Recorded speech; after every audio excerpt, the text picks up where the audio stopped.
Wanita Naira bab 7. Kenapa dia menatapku? Beberapa tumpukan buku berjejer di atas tempat tidur. Seusai menikmati makan malam, Dev menyuruh Naira membacakan buku-buku yang sudah ia pilihkan sebelumnya. Naira benar-benar enggan dan tersiksa akan keinginan Dev, tetapi wanita itu tidak bisa menolak perintahnya. Ia tahu diri bahwa di sini dirinya hanya menumpang. Bacakan sampai buku-buku itu habis. Jangan sampai ada yang terlewat satu halaman pun. Dev menarik selimut membalut sebagian tubuhnya, namun matanya menerkam Naira dari segala sisi. Aku sudah lelah. Naira mendengus kasar, sudah lebih dari 1 jam ia membaca buku-buku yang membosankan. Rasanya ia ingin sekali memaki laki-laki menyebalkan ini, dan meneriaki telinganya hingga berdarah kalau dirinya memang benar-benar lelah. Dan kau sudah tua, kenapa malah menyuruhku membacakan buku dongeng anak kecil seperti ini? Saat ini Naira ingin sekali melempar buku yang ia pegang itu ke wajah Dev. Dirinya kini mulai menyadari bahwa otak suaminya memang sedikit terganggu. Dari mulai yang tiba-tiba menghamburkan pakaian, memaksanya untuk makan hingga tersedak sampai mau mati, dan sekarang. Laki-laki bodoh ini menyuruhnya untuk membaca buku dongeng yang seharusnya ia bacakan untuk anak balita. Aku tua, berani sekali kau berbicara seperti itu? Kedua alis Dev menaut secara bersamaan. Ya, kau tua, bercerminlah. Kau sudah tua? Sorot mata Naira semakin mengejeknya tanpa kenal rasa takut. Sekali lagi kau bilang aku tua. Aku akan mencekikmu, ancam Dev seraya menggerakkan kedua tangannya dengan tatapan tidak main-main hingga membuat bulu kuduk Naira meremang. Jangan banyak bicara dan mengeluh, cepat lanjutkan membaca buku-buku itu. Naira mengembuskan napasnya dengan gusar. Ia pun mulai kembali membacakan buku-buku itu untuk Dev.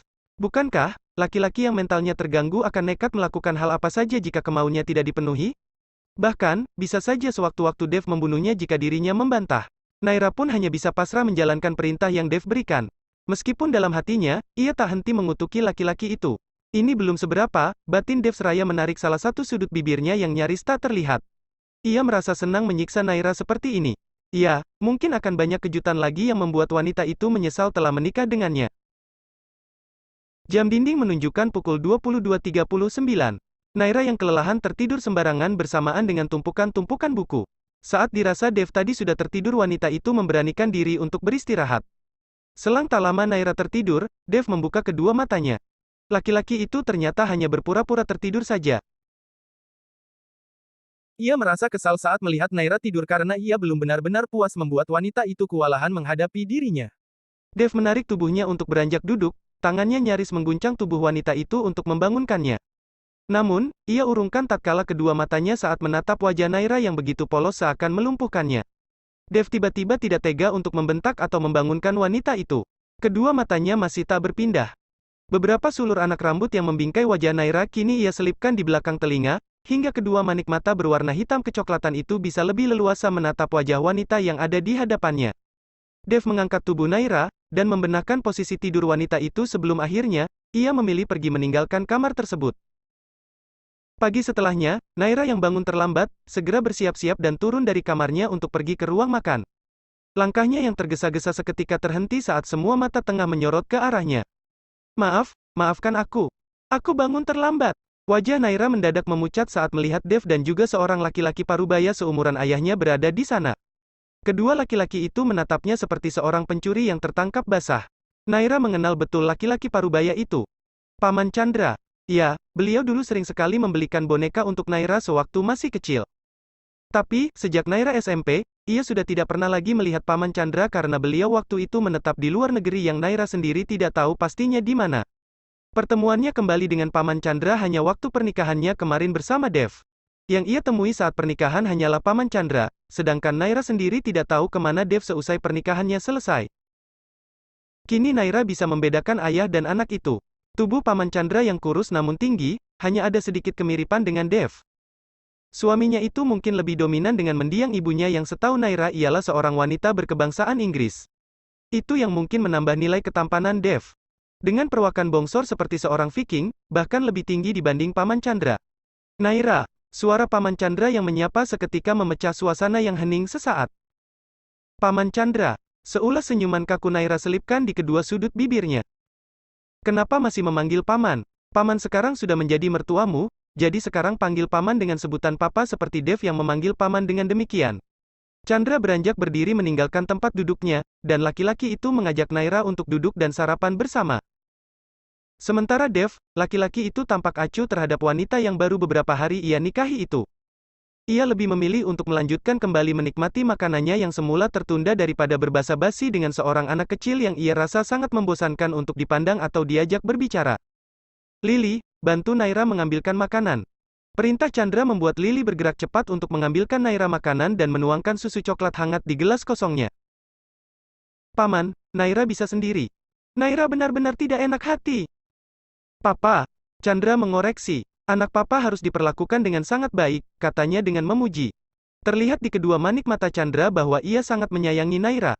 Sebab, sejak dari dulu, laki-laki itu mendambakan seorang anak perempuan di dalam keluarganya.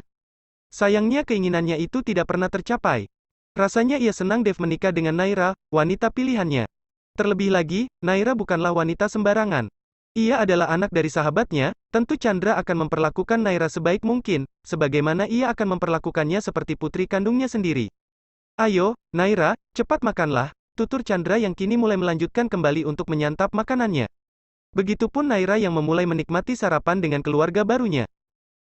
Chandra tak henti menyisipkan obrolan dan pertanyaan ringan kepada Naira saat sarapan berlangsung.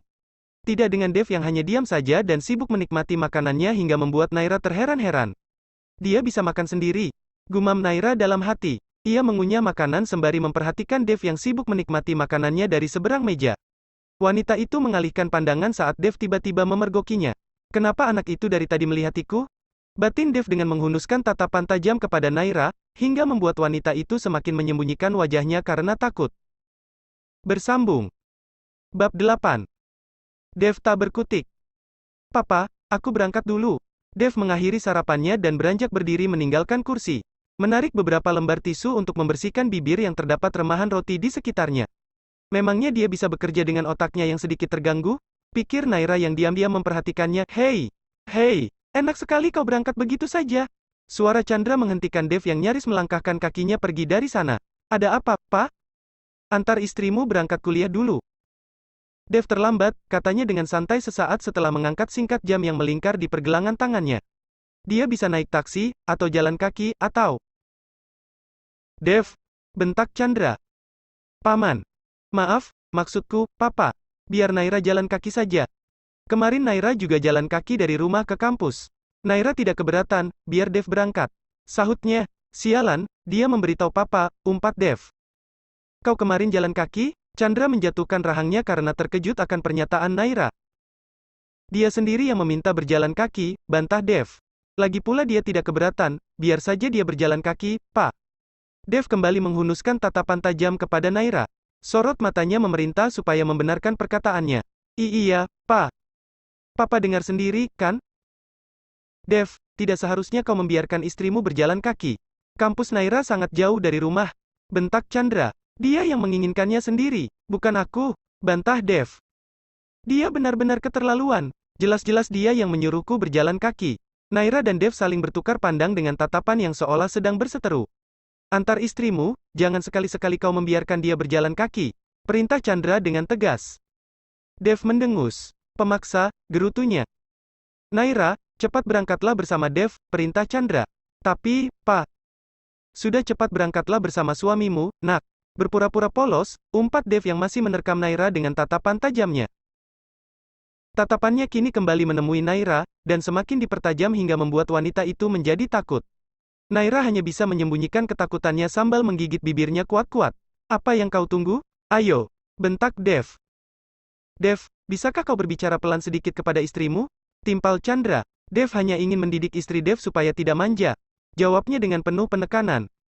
Aku, Naira begitu bingung.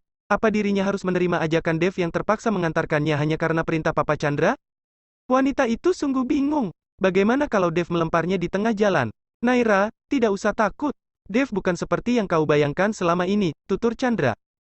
Apa maksud Paman Chandra? Batin Naira mencerna penuh akan kebingungan yang terjadi antara ayah dan anak itu. Mungkin ia akan benar-benar sulit beradaptasi selama tinggal di rumah ini. Terlebih lagi dirinya mengetahui bahwa Dev ternyata tidak bisa menerimanya. Sampai kapan kau mau tetap di situ, anak manja? Seru Dev. Iya, sebentar. Naira mencebik. Ia beranjak berdiri meninggalkan tempat duduknya, namun sebelumnya ia mengulur tangan untuk memberi ciuman di punggung telapak tangan Chandra sebelum kemudian ia menyusul Dev yang berjalan dulu, dan menunggunya di dalam mobil yang di sana juga terlihat Kai sudah siap untuk mengemudikan mobil yang akan membawa mereka berdua. Naira duduk berdampingan dengan Dev di belakang kursi kemudi. Tidak ada percakapan selama perjalanan. Hanya terdengar hiruk-pikuk kota, dan suara mesin mobil yang berusaha membelah jalanan kota Jakarta dengan kemacetannya yang cukup panjang saat pagi hari. Inilah yang sangat tidak disukai Dev saat kembali ke tempat kelahirannya. Ia hanya menemukan kemacetan yang berkepanjangan di mana-mana. Setelah menemukan Vania, kekasih hatinya, ia akan kembali ke London, dan menetap di sana. Jauh dari kemacetan, dan jauh dari orang-orang yang menjengkelkan. Seperti, papanya yang pemaksa. Kau jangan mencari muka di depan papaku. Suara Dev tiba-tiba membelah keheningan sesaat setelah mobil yang dikemudikan oleh Kai melaju setengah perjalanan. Siapa yang mencari muka? Aku sudah memiliki muka, untuk apa mencari muka? Cetus Naira seraya menarik pandangannya ke arah Dev. Setiap kali aku bicara itu dengarkan saja. Jangan sekali-sekali berani membantahku. Aku tidak membantah, tetapi aku hanya menjawab pertanyaanmu. Apa aku salah? Tanya Naira dengan menantang. Kau? Dev rasanya kesal kepada Naira yang seolah tidak mau kalah dengannya. Rasanya ia ingin sekali meremas mulut wanita itu.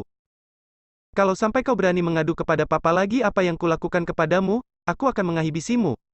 Ancamnya dengan penuh gertak. Naira tak menjawab, ia hanya menarik pandangannya keluar jendela mobil dengan tatapan acuh. Seakan tidak takut sedikit pun dengan ancaman Dev. Setelah perseteruan di dalam mobil yang cukup memanas, Kai tiba-tiba menghentikan mobil yang ia kemudikan. Sudah sampai, Nona, kata Kai dengan bibir yang kembali terkatup rapat. Tatapan dan suara laki-laki itu juga tak kalah dinginnya seperti Dev, suaminya yang sangat menyebalkan. Tubuh Naira tiba-tiba terguncang saat tangan Dev dengan kasar menangkup rahangnya. Tatapan mereka saling bertemu hingga kini hanya menyisakan sedikit celah antar kedua wajah sepasang suami istri itu. Bahkan keduanya bisa merasakan sentuhan napas masing-masing yang menyentuh kulit wajah. Pulanglah berjalan kaki. Awas kau sampai berani mengadu kepada papa. Aku akan membuatmu semakin hidup seperti di neraka. Dev menghempas rahang wanita itu.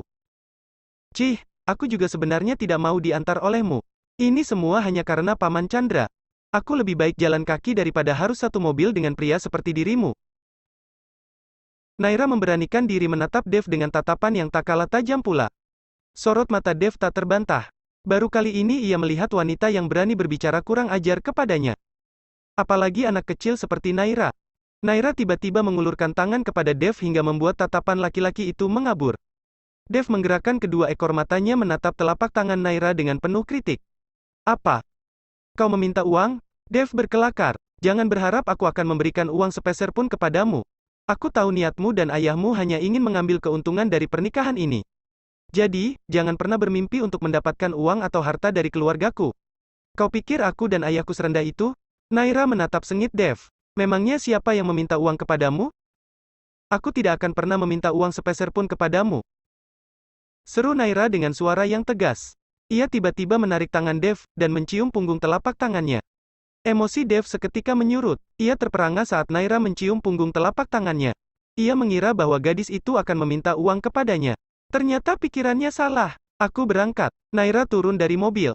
Tatapan mata Dev masih tak beralih memperhatikan Naira yang masuk ke dalam kampusnya, hingga wanita itu benar-benar lenyap dari pandangannya. Aku lupa memberitahumu, Tuan. Nona Naira juga sangat cerdik dan berani. Jadi jangan terkejut jika dia tidak mau kalah diajak berdebat. Karena dia calon seorang pengacara. Kai menarik salah satu sudut bibirnya sekan tengah menertawakan kebisuan majikannya yang sama sekali tidak berkutik akan setiap perkataan yang Naira lontarkan. Bersambung.